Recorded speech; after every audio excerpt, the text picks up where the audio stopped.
Russia's defense ministry says Moscow has been attacked by 3 Ukrainian drones overnight. Authorities said to crashed into a building complex after being jammed electronically, while another was shot down on the city's outskirts. No one was injured. It's the latest in a series of drone attacks on Russian soil that the Kremlin has blamed on Ukraine, but Kyiv has yet to claim responsibility.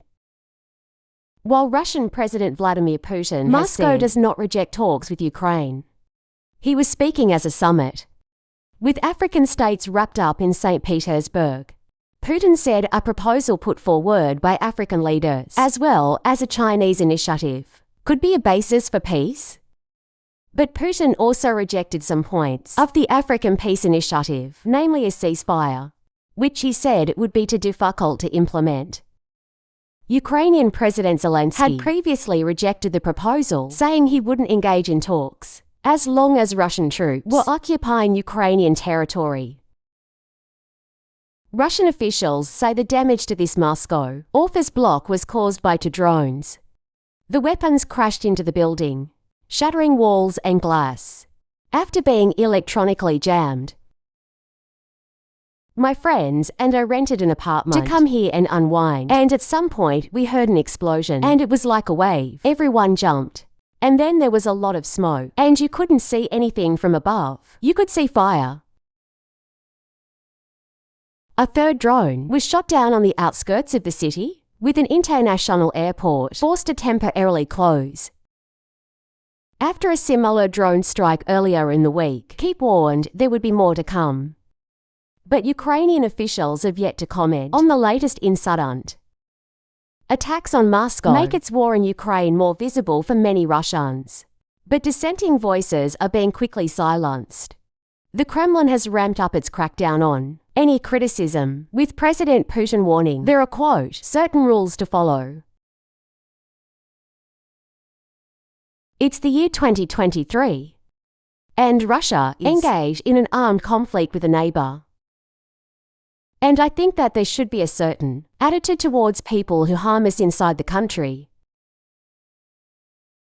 The attack on Moscow came just ahead of Russia's large events to markets. Navy Day, a strong military showing, seemingly undeterred by attacks on its home soil.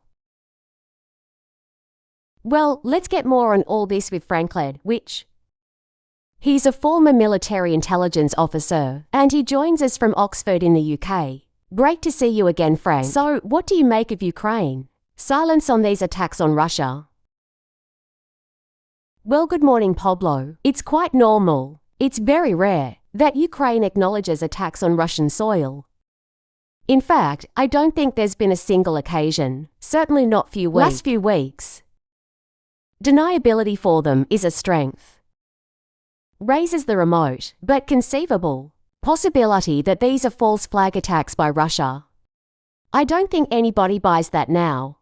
But what is significant, or equally significant about this, is the fact that these drone attacks are happening and getting to their target at all.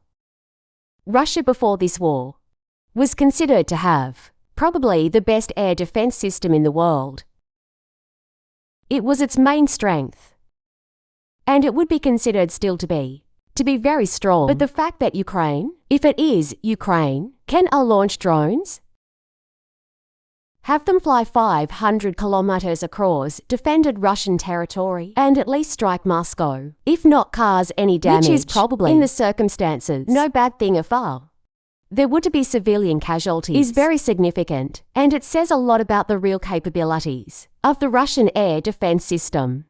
Now, Moscow blames Western weapons for attacks on Russian territory. So, how do you think the Kremlin can use this to its advantage?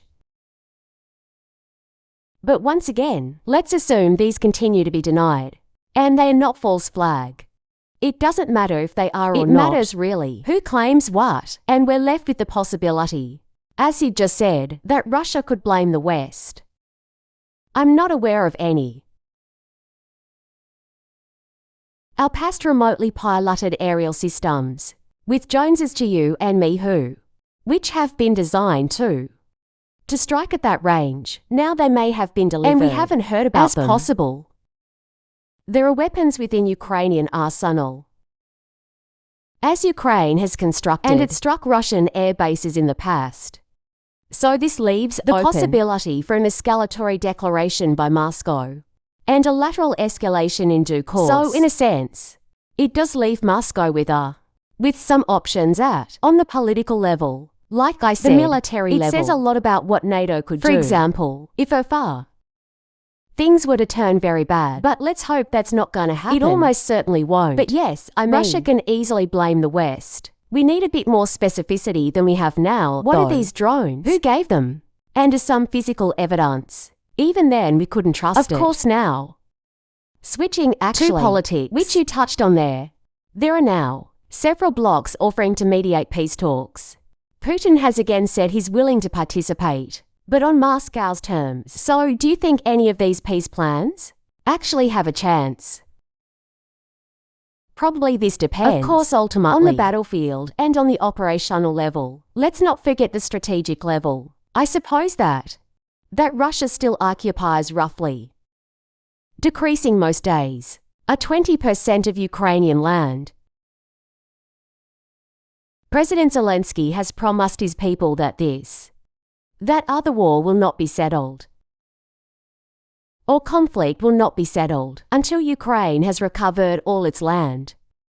And that's a political issue for President Zelensky. You can't start bargaining away Ukrainian land at the point where many soldiers are being killed from both sides.